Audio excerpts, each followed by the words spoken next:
Well, I have never read the Quran. Muammar Gaddafi gave me the Quran, but I didn't read it. But when I hear people quoting the Quran and explaining it, like my niece was doing, I find a lot of similarities with the Bible. Then I say, abantu bano bawukanira wa? Because I find the substance to be quite close. And what I am liking most these days is all the religious groups seem to be correcting the mistake which was here in the 1960s. You know, in the 1950s, 1960s, there was the idea that in some of the religious groups that you didn't have to be rich, you didn't have to be prosperous economically. God would be happy with you still. And that's where I differed with the Scripture Union, of which I was president that time, in 1965, because I said no, because they were quoting the Bible. There's a portion in the Bible which says, look at the birds of the air. They neither sow nor harvest, but God feeds them. And they were quoting that to say that even if believers don't work, God will somehow provide for them. But I rejected that line in the Scripture Union, in the church. I said no. In the book of Genesis, it is clear that God created man last on Saturday and gave him dominion over nature. Said, establish dominion over nature. In other words, control nature. Use the creations for the good of God, but also for the good of humanity. So when I hear the way you are preaching now, this is really good. You are helping your people, our people. We are harmonizing the messages, because if we the reformers, we the freedom fighters, if we say mukole, work, and then some other people are saying no, it doesn't matter, even if you don't work, we are going to confuse our people. But the way we are moving now, I think we are really harmonizing, getting together. I would therefore like you, the leaders, to thoroughly grasp the line of the NRM. In the 1960s, our differences with some of the people was on the issue of the elite abasoma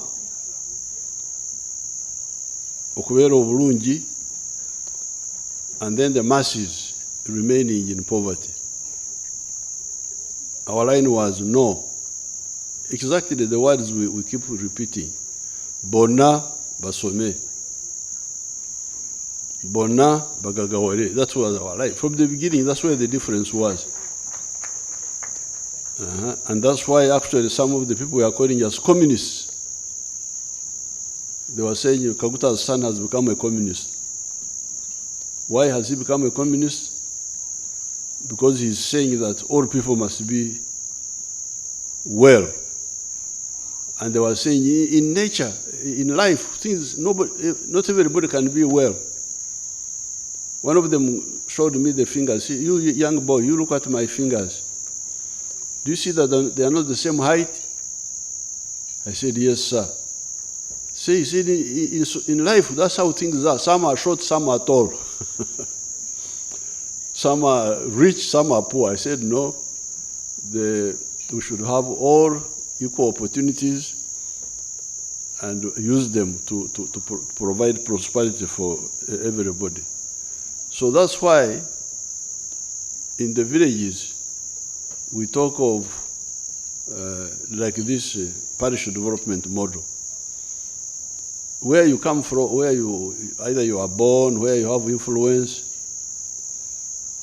I encourage you to know how many homesteads in the parish are there. Like in my village there, Kaumu, in Makurubita, when I last checked, we had about 1,200 homesteads. Now, I told the people there to make sure that each homestead gets involved in the money economy and they get out of poverty. I don't want a situation where some people in the parish are all right, others are not all right. I don't support that. In Ikisozi, I have 2,035 homesteads in the 9 villages around my farm.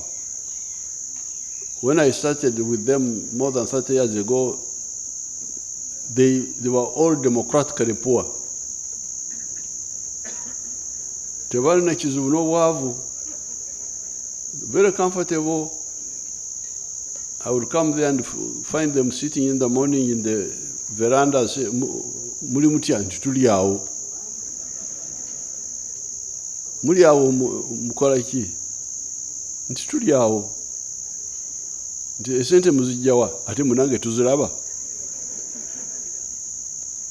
Then I said, no, this is not acceptable. It needs a lot of patience. Kubanga olina okuyingira mu birowoozo by'omuntu ono alowooza ki? Kulwaki talaba nti asobola kuva mu bwavu? You must penetrate their psychology. Don't just come and shout and say, oh yeah, what? No. Olina okuyingira mu birowoozo byabwe olabe ekimusibye kiki. So the 9 villages there, as I speak now, they have all moved. I think out of the 2,035, very few are. When I go there, I will check. The next time when I come, I'll give you a brief. They have all the homesteads. Many of the homesteads have moved. The same with the cattle corridor, where we started the work. So I would like you to help us by spreading that message. Obubondo, what they call sectors in English, bulibuna, where you can get out of poverty. Sector 1, commercial agriculture. Obulunzi, n'obulimi, n'obuvubi, obukola sente, n'ekibalo, because you must add that the idea of ekibalo. Commercial agriculture with proper enterprise selection. Because somebody can be, because one of the problems was, I don't know whether there are people from Bukedi, from Parish. Is there somebody from Parish here? From Budaka? Is there somebody? Abagwere. They have got a good language. They say, "Okorra ekida kyonka." Bagamba okorra ekibuto kyokka. I like that description. Kubanga bw'okyogera mu Lunyankore, it is a bit polite. Mu Lunyankore ogamba tokorra enda yonka. Naye bo abagwere bagamba okorra ekida ekibuto kyokka. So I use it wherever I go. I say, please, abantu baffe abakyakolera ekibuto kyokka balekere awo. Bakolere olubuto ate bakolere n'ensawo. They should work for the stomach, but also the pocket. But to do so with the kibalo. with proper evaluation. So that's why we say sector one is commercial agriculture. And that's why for the people with smaller pieces of land, we identified 7 activities for them. 1 acre of coffee, 1 acre of fruits, 1 acre of pasture for cows in zero grazing, 1 acre of food crops, and then abatari basiramu emanju eyo bateeka buli obusolo buli obulala abatari basiramu mubasiramu muyinza kuteekayo embuzi, put goats, enkoko z'amagi, then fish farming. If you are near where you can make a fish pond, these are the 7 activities for the small holders. The big holders, they can do other things. They can do even the low value crops. Now you get a place like West Nile